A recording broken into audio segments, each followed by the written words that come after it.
Muy buenos días, hermanos. Vamos a tener nuestro tema de esta ocasión de varones. Como bien saben, estamos estudiando la primera carta de Pedro. Ya anteriormente vimos el capítulo 1 y el capítulo 2, y en esta ocasión, hermanos, nos corresponde empezar a estudiar el capítulo 3. Esta mañana vamos a leer solamente del versículo 1 al versículo 7. Vamos a tratar de ir lentamente, paso a paso en este tema que es tan importante, ¿no?, de la carta del apóstol Pedro para nuestras vidas. Así que tengo dos instrucciones para todos los que están escuchando. En primer lugar, los casados, por favor, si es posible y a la medida de sus posibilidades, escuchen este primer tema junto con su esposa.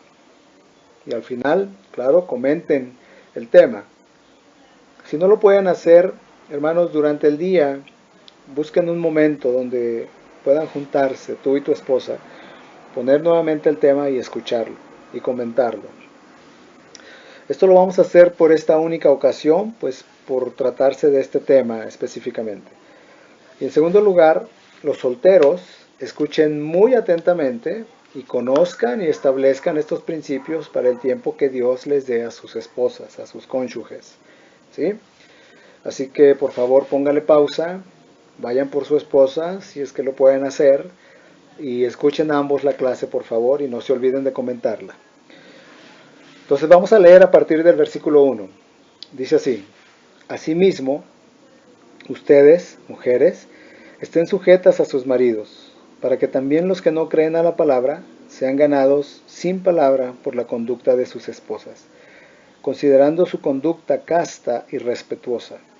Su atavío no sea el externo de peinados ostentosos, de adornos de oro, de vestidos lujosos, sino el interno, el del corazón, en el incorruptible ornato de un espíritu afable y apacible, que es de grande estima delante de Dios. Porque así también se ataviaban en otro tiempo aquellas santas mujeres que esperaban en Dios, estando sujetas a sus maridos, como Sara obedecía a Abraham llamándole Señor, de la cual ustedes han venido a ser hijas si hacen el bien sin temer ninguna amenaza. Ustedes, maridos, igualmente, vivan con ellas sabiamente, dando honor a la mujer como a vaso más frágil y como a coherederas de la gracia de la vida, para que sus oraciones no tengan estorbo. Hermanos, continuamos aquí con el tema de la sujeción. Este tema de la sujeción es un tema muy difícil, ¿no? No es muy estimado ahora en la actualidad, hoy en día. Y de hecho, no se escuchan predicaciones acerca de este tema. Podemos escuchar muchísimos sermones hablando de la justificación, de la gracia, del amor de Dios, etc. Pero no vamos a escuchar tan frecuentemente acerca de la sujeción de la esposa al marido. Así que esta mañana pues vamos a destacar una tercera área de la sujeción. Si recordamos en el capítulo 2, anteriormente el apóstol Pedro ha mencionado dos áreas de la sujeción que son muy importantes. En primer lugar, tocó el área de la sujeción civil, o sea, a las autoridades gubernamentales, al gobierno pues.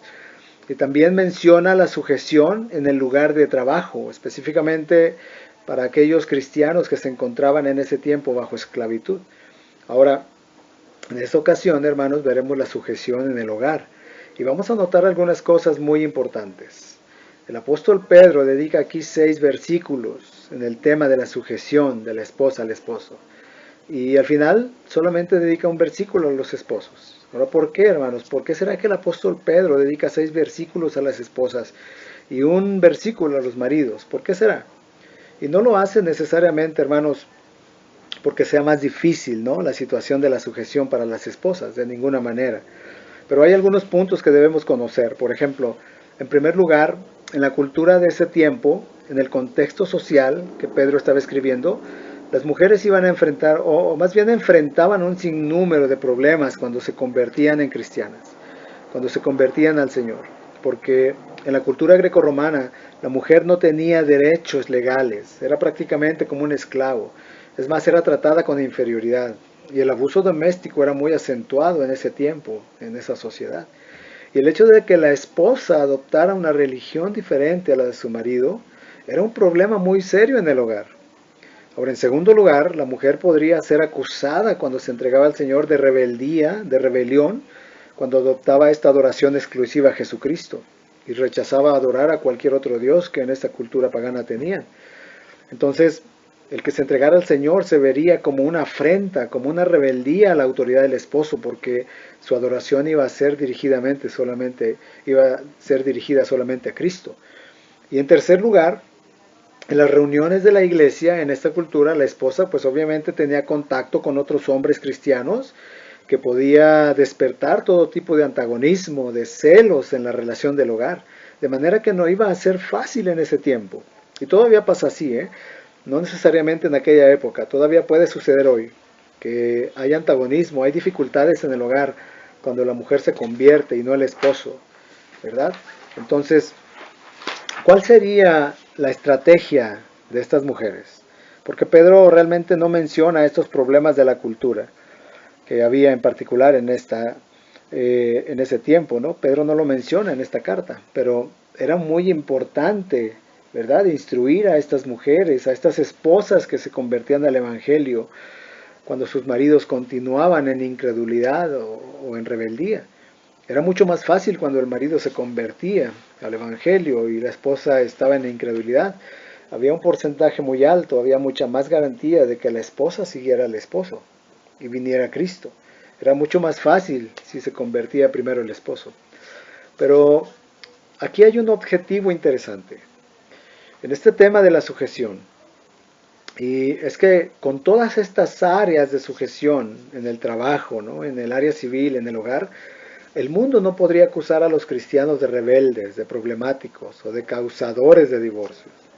Todo lo contrario, Dios exigía sujeción a las áreas más importantes, al gobierno, en el trabajo, en el hogar, y mostraban así que nadie podía acusar a los cristianos de rebeldes, de sediciosos o de problemáticos, que de hecho esta era una de las acusaciones contra el cristianismo. Cuando, hermanos, en realidad sabemos que un cristiano es la mejor persona que una sociedad puede tener, porque en las Escrituras Dios demanda al creyente el respeto, ¿no? La sujeción en todas las áreas, como dije, al gobierno, en el trabajo, en el hogar, en la relación matrimonial.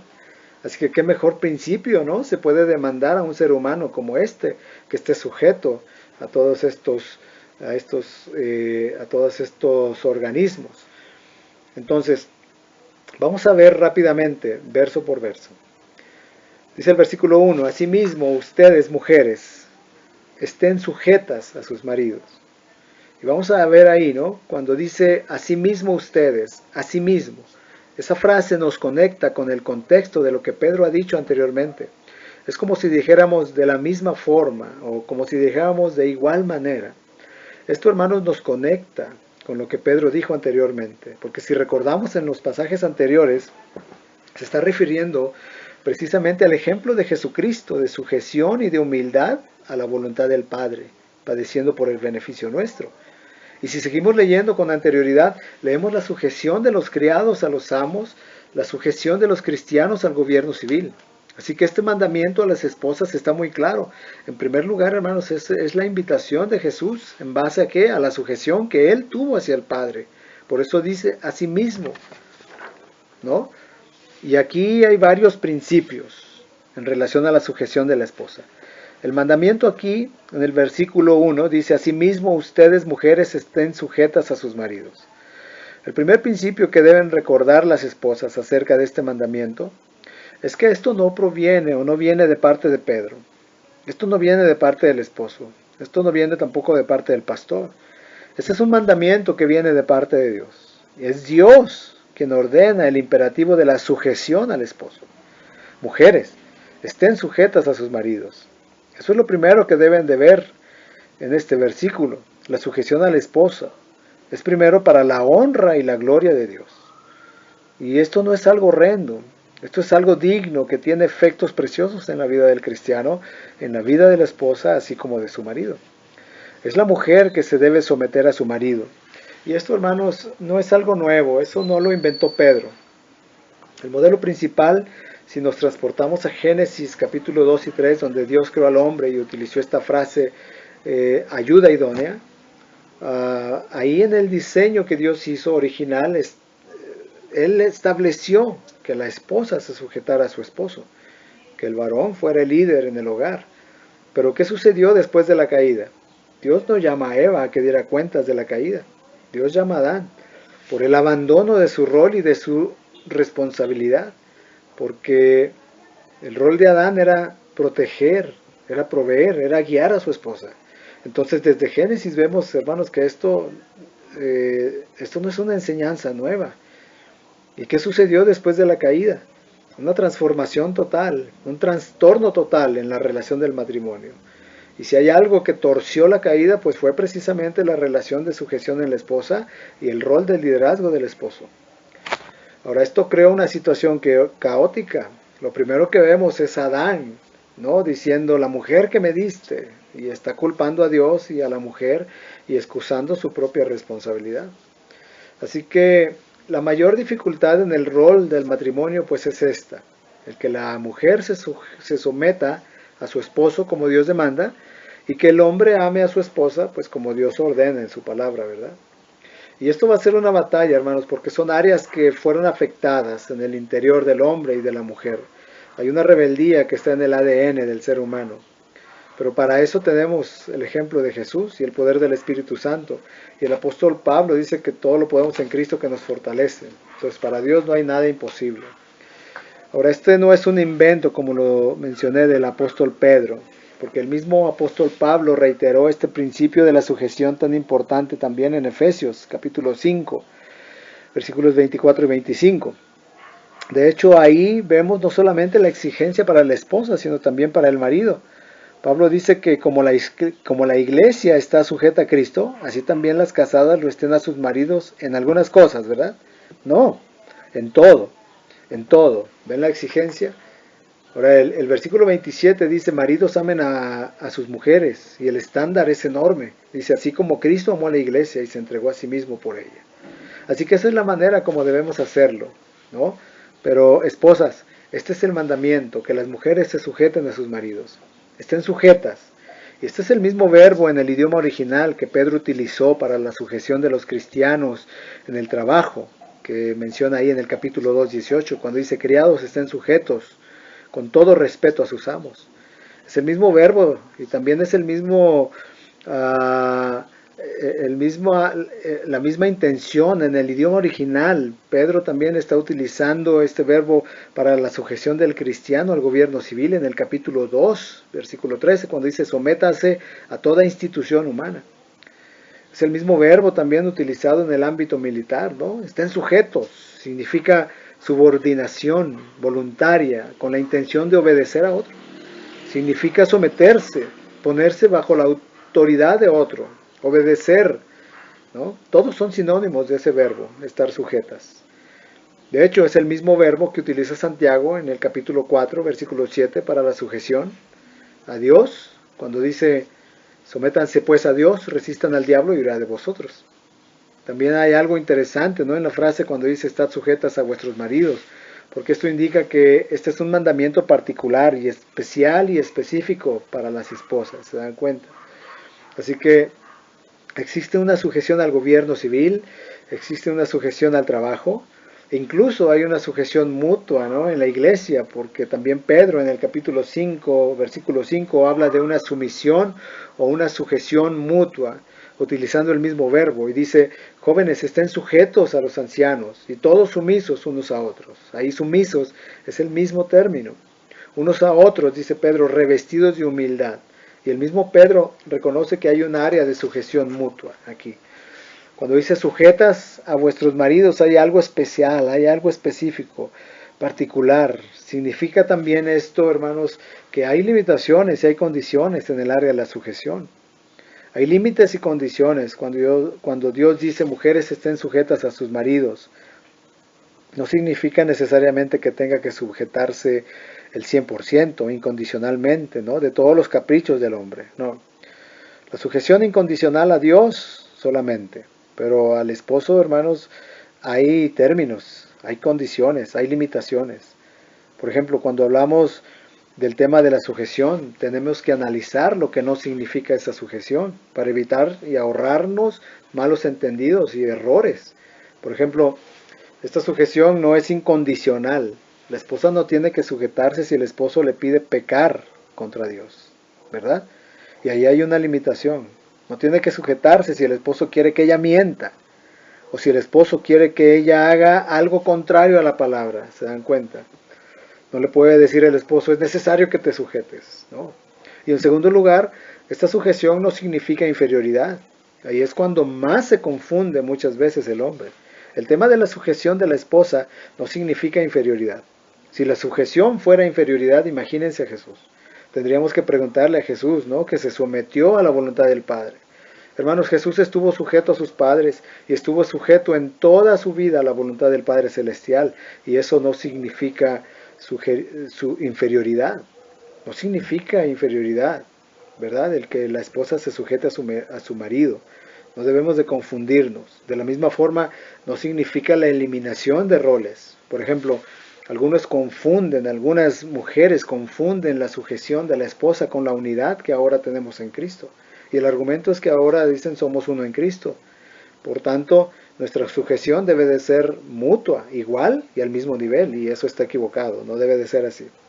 No, esa sujeción de la esposa no significa que se eliminen los roles, porque en Cristo, Jesús, ¿no? Dice Gálatas, Pablo a los Gálatas en el capítulo 3, versículo 28, dice que ya no hay judío y ya no hay esclavo, ya no hay libre, no hay varón ni mujer, porque todos ustedes, dice Pablo, son uno en Cristo.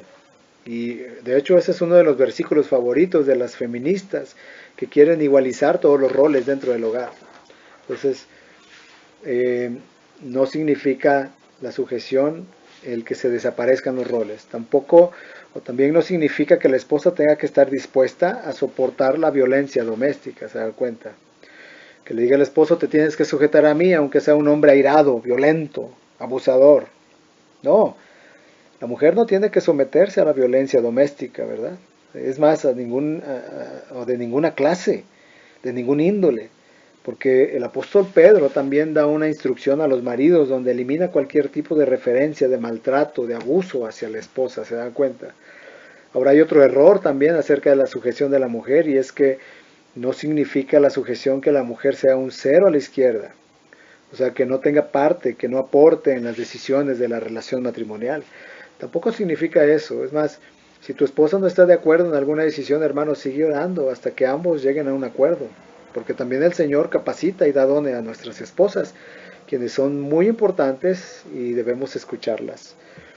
Ahora, el segundo principio es muy importante también como el primero, ¿verdad? Y el segundo principio es que las acciones hablan más que 1000 palabras. ¿Se dan cuenta? El apóstol Pedro se está refiriendo específicamente aquí a esas mujeres creyentes que tenían esposos incrédulos, que no se habían convertido al Evangelio, que eran rebeldes a Cristo. Y en esa cultura donde la mujer no tenía derechos, pues era difícil. Era difícil. ¿Qué tenían que hacer? ¿Qué debían hacer estas mujeres cristianas con sus maridos incrédulos? ¿Divorciarse? Pues no. ¿Cómo podían ellas convencer al marido incrédulo de la fe en Cristo? Pues a través de la conducta. La esposa sujeta a su esposo es capaz de tener una influencia tan grande para ganar a su marido para Cristo. Así que esto nos demuestra algo, ¿no? Nos demuestra que no podemos cruzarnos de brazos ante la incredulidad de los esposos. No podemos quedarnos cruzados de brazos ante la incredulidad de los hijos, de los padres, y solamente decir, bueno, que el Señor en su gracia los salve. No, ¿verdad? Nuestra conducta es muy importante. Dios la puede usar para que ellos crean al Evangelio. Entonces, podemos y tenemos algo que hacer. Y este es un principio fundamental que podemos extraer del poder del testimonio de la conducta. ¿Se dan cuenta? Ahora en el versículo 2, hablando acerca de los maridos, dice, considerando su conducta casta y respetuosa. Literalmente considerando significa observando su conducta. Significa contemplar, apelar a la vista. O sea, ese término de observar, observando, describe la atracción que la esposa despierta en su marido por su conducta. Fíjense.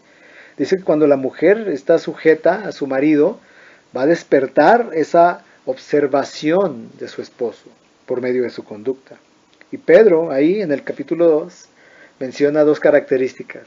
En el versículo 2, menciona dos características de esa conducta. Y utiliza dos adjetivos, ¿verdad? Dice casta y respetuosa. Entonces, este adjetivo casta es un término que no escuchamos muy a menudo hoy, ¿verdad? Esta característica. Conducta casta. En el idioma original significa libre de impurezas, limpia, y está relacionado con el término santo. Metafóricamente significa una conducta pura, una conducta sin hipocresía, y la nueva versión internacional la traduce como íntegra y respetuosa. Ahora, una mujer puede ser de una actitud casta en la iglesia, y ahí es donde las hermanas deben de tener cuidado, porque una esposa puede ser de una actitud casta en la iglesia y cuando llega a su casa se soltó el león, ¿no? y pues no, eso no debe de ser así. Aquí está hablando de una conducta íntegra, sincera, sin hipocresías, que cuando el marido llega a casa diga, esta es una cristiana, ¿se da cuenta? Pero también hay otro adjetivo, cuando ellos observen su conducta respetuosa, ¿se da cuenta? Dice el apóstol Pedro en el original, lo menciona, este término o esta conducta respetuosa, el término es phobos, de donde tenemos el término fobia, ¿verdad? En el original, fobia, y ese término se traduce de las 44 veces que aparece, se traduce 33 veces, se traduce como temor, y solamente en 2 ocasiones se traduce como respeto. Pero este es el término favorito que se utiliza para referirse al temor a Dios. Fíjense qué importante, porque en Efesios, en el capítulo 5, versículo 21, cuando Pablo dice, someteos unos a otros en el temor de Dios, ese temor es el mismo término en el idioma original.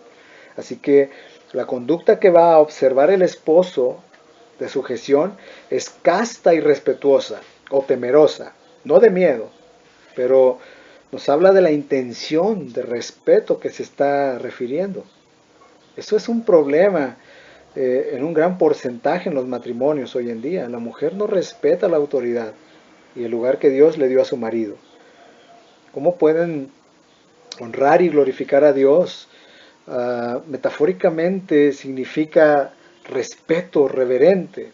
Y cuando el esposo ve eso, dice, mi esposa ha sido transformada por la gracia del Señor. ¿Verdad? La idea de estos 2 adjetivos es presentar una conducta sincera que convence de respeto a su marido, no solamente por su propio valor como mujer, sino principalmente también para honrar y glorificar a Dios. Cuenta. Ahora, la conducta tiene un poder, ¿verdad? El testimonio, sobre todo este carácter de sujeción. El Señor Jesús lo dijo así en Mateo 5:16, así alumbre su luz delante de los hombres, para que vean sus buenas obras y glorifiquen a su Padre que está en el cielo. Y aquí quizá el esposo no se convierta, y es importante que lo entendamos, pero ese esposo puede reconocer la virtud de una mujer sujeta a su espíritu, a su marido, para la gloria de Dios. Y el apóstol Pablo le escribe también a Tito y le expuso el alcance de la sujeción de la esposa, ¿no? Ahí en Tito capítulo 2, versículos del 4 al 5. Y eso debe de ser de esperanza también para la esposa, porque como estoy diciendo, el esposo quizás no se convierta, pero al ver, ¿no? La actitud de la mujer sujeta, Dios es lo que puede usar para traerlos al Evangelio. Entonces, Pablo escribe a Tito y le dice que las ancianas enseñen a las mujeres jóvenes a amar a sus maridos y a sus hijos, que enseñen a las mujeres jóvenes a ser prudentes. Este es un término interesante, ¿no? En el original dice que enseñen a las mujeres a ser sensatas, razonables, de buen juicio. O sea, en otras palabras, que enseñen a las mujeres a no ser histéricas, ¿no? Ni históricas. ¿Se dan cuenta? Ser prudentes, dice. Y utiliza el mismo término, que enseñen a las mujeres jóvenes a ser castas, sin hipocresías, íntegras, puras. Y también dice cuidadosas de su casa. Un rol definitivamente dado en el hogar para la mujer, cuidadosas de su casa, buenas, como si no fuera suficiente lo que ha dicho antes, dice buenas, y menciona sujetas a sus maridos, y ahora al final dice sujetas a sus maridos para que la palabra de Dios no sea blasfemada. Esta obediencia, esta sujeción de la esposa al marido, tiene implicaciones y alcances para la gloria de Dios. Dice, para que la palabra de Dios no sea blasfemada. Ahora, por el contrario, el carácter contrario de todo lo que estamos diciendo en Proverbios, tenemos dos pasajes que describen lo horrible de una esposa, ¿no? Que hace todo lo contrario. Y el término que se usa es rencillosa. ¿Sabes qué es una mujer rencillosa? Es una mujer peleadora, peleadora. Todo lo discute, todo lo argumenta, protesta por todo. Y tiene una memoria para todas las fallas del esposo, ¿no? Es una mujer rencillosa. Proverbios 27:15 dice, gotera continua en tiempo de lluvia y la mujer rencillosa son semejantes. Gotera continua, ¿eh? Así es la mujer rencillosa, es como esa gotera, tic, tic, tic, tic, no tiene fin. Tiene fin. Eso es todo lo contrario de no sujetarse. Ahí en Proverbios capítulo 21:9 dice, mejor es vivir en un rincón del terrado que con mujer rencillosa en casa espaciosa. Esto es todo lo contrario de todo lo que hemos descrito. Castidad y respeto van a convertir definitivamente al más incrédulo de los esposos. Y esto también, hermanas, no es una garantía, pero es una gran responsabilidad para la mujer. Y es una gran posibilidad de dar un buen testimonio. Que las mujeres a partir de hoy sean mujeres que busquen glorificar a Dios, sujetándose a su esposo y recordando cada uno de estos pasajes que hemos señalado. Y recordar que primeramente se va a vivir para la gloria y honra de Dios. Y en segundo lugar, si es el caso, para ganar a sus maridos para Cristo. Ese es el arma más efectiva, la conducta para gloria de Dios. Ahora en el versículo 7 el apóstol Pedro se dirige a los esposos. Y hay algo interesante en el versículo 7. Pedro no dice que los maridos tuvieran esposas incrédulas, como en el caso anterior que le da instrucciones a las mujeres. No, aquí no dice que los maridos tengan esposas incrédulas, pero sí habla de las obligaciones y responsabilidades. Y hay instrucciones para los esposos. Dice, maridos, ustedes maridos igualmente vivan con ellas sabiamente. La palabra de Dios es inspirada, lo sabemos por Él, y tiene un propósito y tiene un objetivo. Cada uno de esos términos nos instruye, nos enseña, nos corrige, nos recuerda una verdad. Y cada palabra, cada verbo, cada oración, Dios fue quien las inspiró. Aquí el apóstol Pedro, dirigiéndose a los maridos, utiliza un adverbio muy importante. Igualmente. Ustedes maridos, igualmente. Que también se puede traducir ustedes maridos de la misma forma, del mismo modo, de la misma manera. Así es, ¿no? Como otras traducciones lo ponen. Igualmente, ¿a qué? Podríamos preguntarnos. ¿De la misma forma de qué? Es como si Pedro dijera, maridos, del mismo modo que sus esposas tienen responsabilidades, así ustedes también de la misma forma tienen obligaciones para ellas, ¿se dan cuenta? Y eso nos conecta con lo que Pedro ha estado diciendo. Aquí encontramos la primera instrucción, encontramos el primer principio, ahí está, en un pequeño adverbio, ¿verdad? Y es este, el matrimonio es de dos, y ambos tienen una obligación mutua. Hay una responsabilidad bilateral en ambas direcciones, recíproca pudiera ser otro nombre, ¿no? El matrimonio es de dos. Cuando estudiamos este tema, hermanos, no debemos olvidar que ambos delante de Dios tenemos obligaciones y responsabilidades. Es más, en un sentido, ambos en el matrimonio están sujetos uno al otro. No solamente se trata de una sujeción exclusiva de la esposa al marido, no. También hay ciertas áreas donde el esposo tiene que sujetarse en un sentido a su esposa.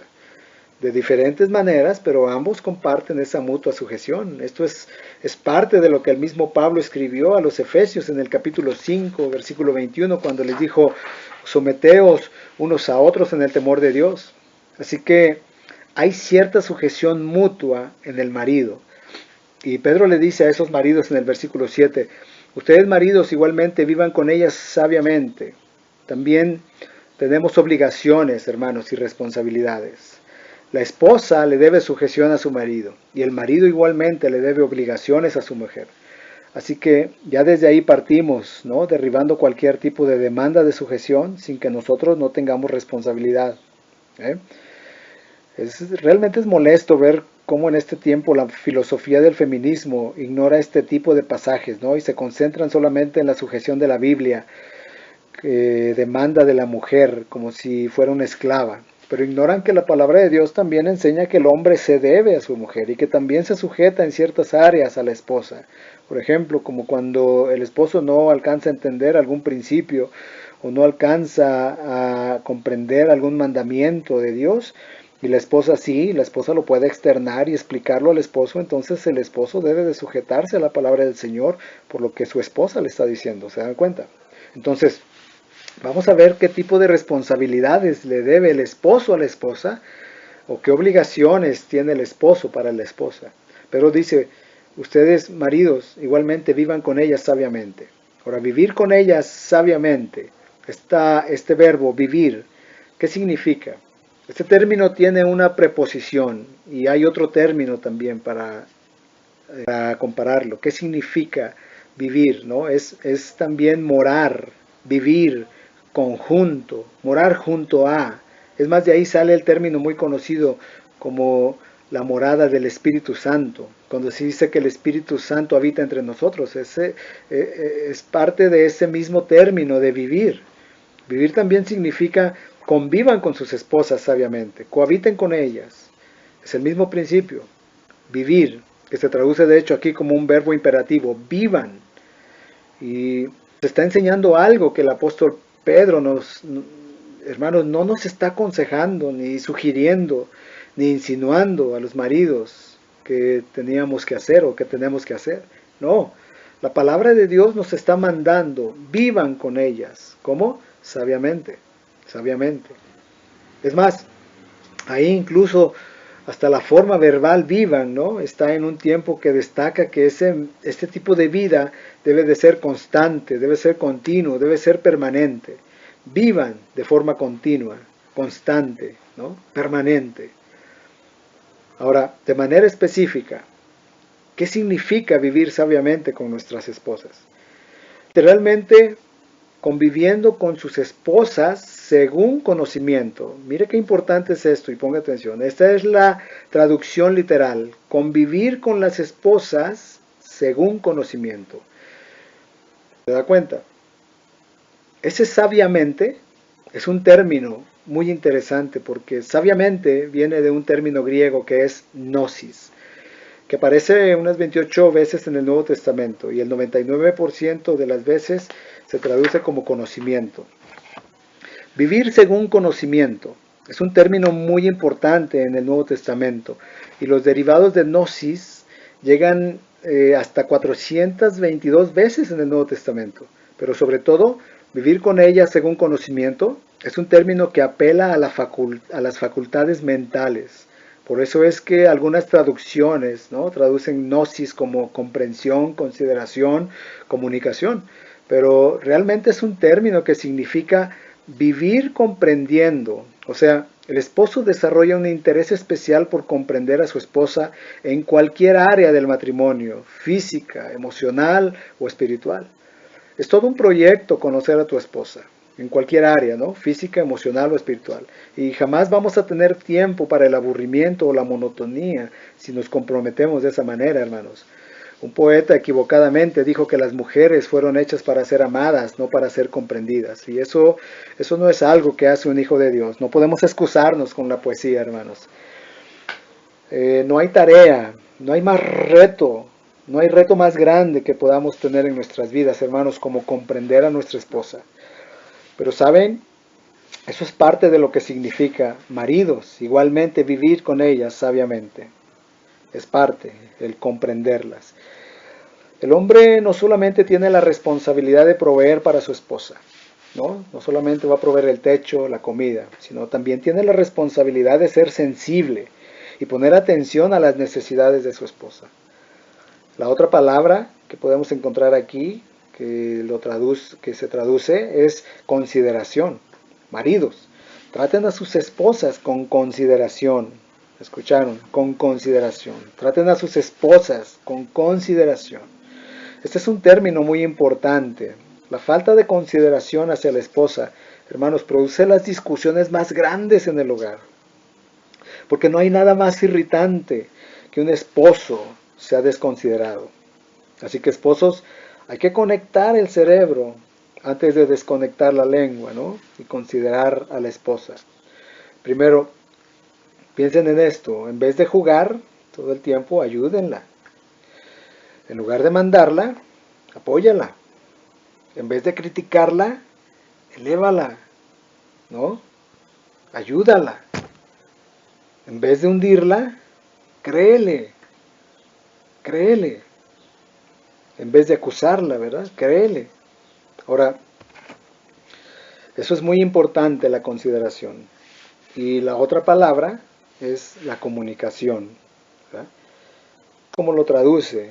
Recuerdan, gnosis, comprensión, consideración y comunicación. Y comunicación, hermanos, es importante que lo entendamos. Sin comunicación, vivir sabiamente es imposible.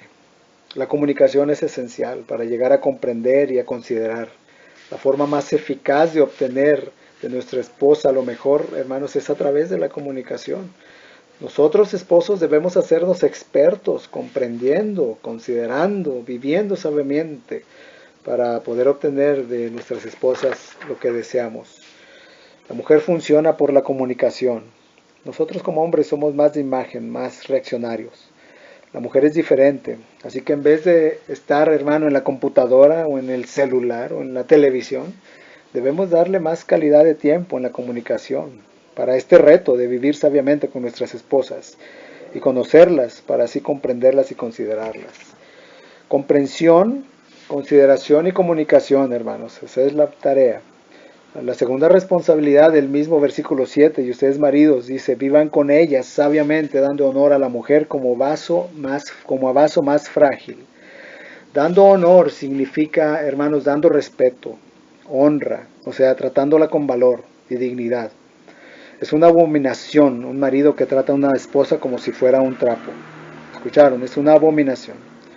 Esto que Pedro está diciendo es una revolución cultural, porque el hecho de que las esposas se sujetaran a sus maridos en esa cultura, eso tenía un impacto fuerte en esa cultura greco-romana, porque las mujeres no tenían derechos legales.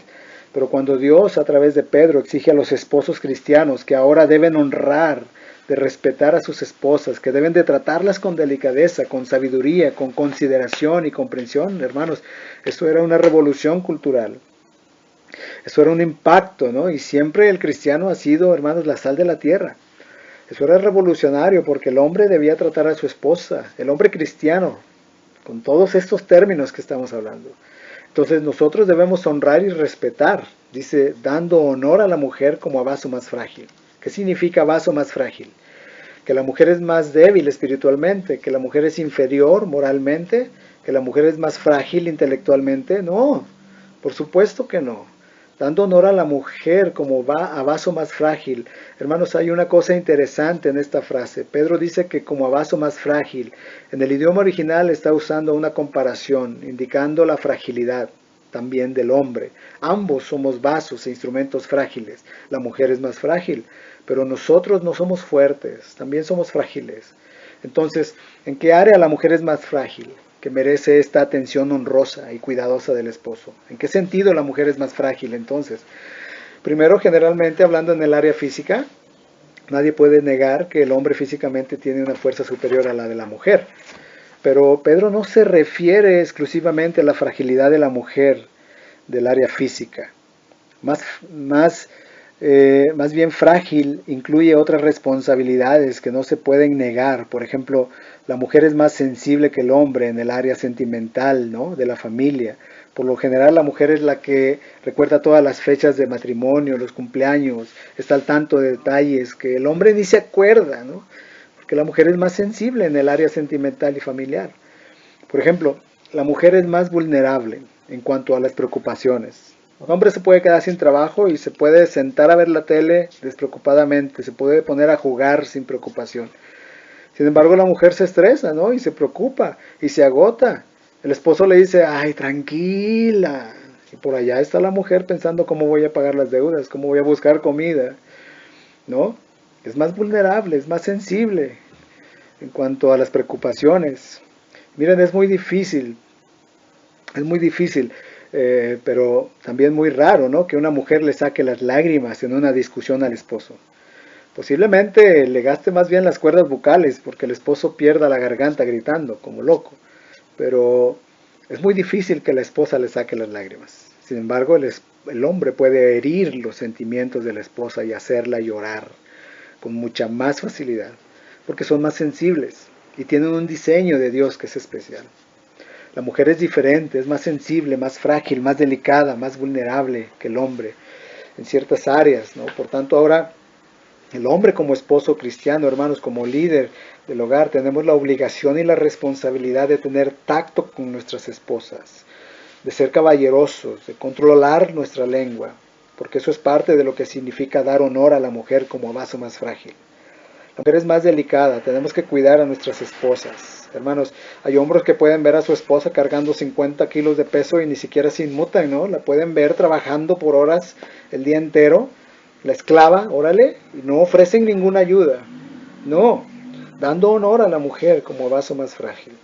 Pero la tercera obligación del esposo, ahí en el mismo versículo 7, dice, ustedes maridos vivan con ella sabiamente, dando honor a la mujer como vaso más frágil. Y ese y va a conectar a dando honor como a coherederas de la gracia de la vida.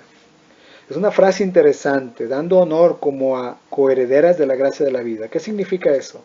Hermanos, tanto el hombre como la mujer aquí en la carta de Pedro son descritos como herederos. Pedro dice que nosotros tenemos una herencia incorruptible, incontaminada e inmarcesible, reservada en los cielos para nosotros.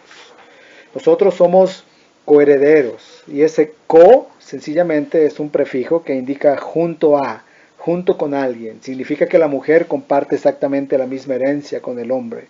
Eso es lo que quiere decir coherederas. Ellos van al mismo lugar y van a recibir la misma herencia que nosotros. Por eso son coherederas. Son coherederas de la gracia de la vida. ¿Qué significa eso? Gracia significa don, regalo. Ellas son coherederas de ese regalo, de ese don de la vida de Cristo. La Nueva Versión Internacional dice herederas del grato don de la vida.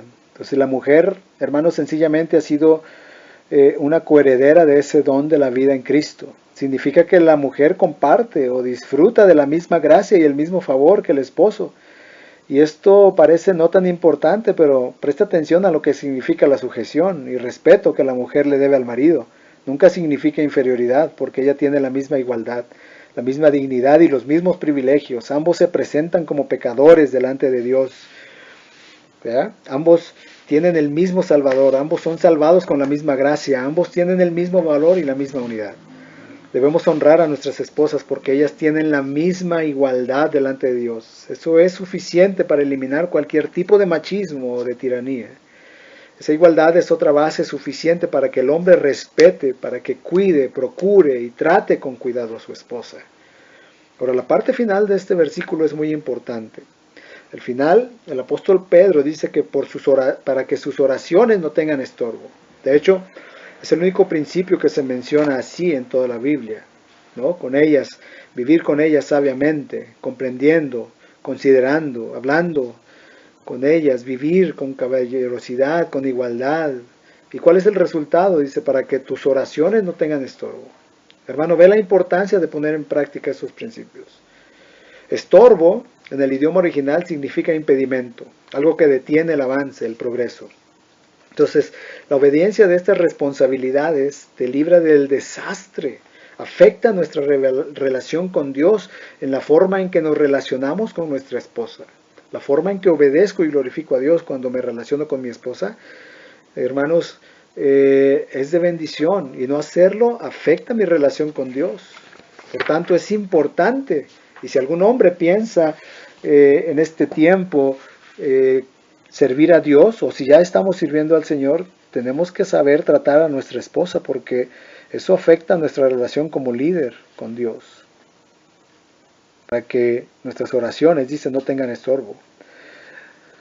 Hermano, Dios no va a escuchar ninguna oración si para ti tu esposa es un trapo. Estás muy mal delante de Dios si piensas así. Antes de darte golpes de pecho en la iglesia, garantiza que estás amando a tu esposa como Dios demanda, con sabiduría, con comprensión, con consideración, con respeto, con delicadeza, con ternura, con caballerosidad, con cuidado, con tacto. Nosotros como hombres tenemos esa obligación y esa responsabilidad. Esposos, ¿Quieres que tus oraciones sean respondidas? ¿Quieres que Dios escuche tu oración y que avance la respuesta de tu oración? La respuesta está condicionada por este principio. Comienza, ¿verdad?, a llevar a cabo el mandamiento de Dios si amas a tu esposa. Hay un antiguo escrito que era una colección, ¿no?, de escritos judíos que se llamaba el Talmud. Y dice algo interesante respecto a la mujer. Dice, la mujer salió de la costilla del hombre, no de los pies para ser pisoteada, ni de la cabeza para ser superior al hombre, ni del lado para ser igual, pero debajo del brazo para ser protegida, y al lado del corazón para ser amada. Entonces, uno de los pasajes importantes es lo que el apóstol Pablo le describe a los Efesios, ya para concluir, hermanos, en el capítulo 5, 25. Este es el tope de la obligación y de la responsabilidad del esposo, hermanos. Dice, maridos, amen a sus mujeres como Cristo amó a la iglesia y se entregó a sí mismo por ellas. La amó hasta la cruz, hermanos, hasta la muerte. Dios no lo está demandando, pero esto metafóricamente nos deja sin excusa y sin aliento, hermanos. Amar a nuestras mujeres como Cristo amó a la iglesia, ese debe de ser nuestro estándar, nuestra meta, y vivir sabiamente como Dios manda. Vivir sabiamente con comprensión, con consideración, como vaso frágil, ¿no? Significa con cuidado, con protección, con caballerosidad, considerando su igualdad delante de Dios, porque ellas son coherederas de la vida también.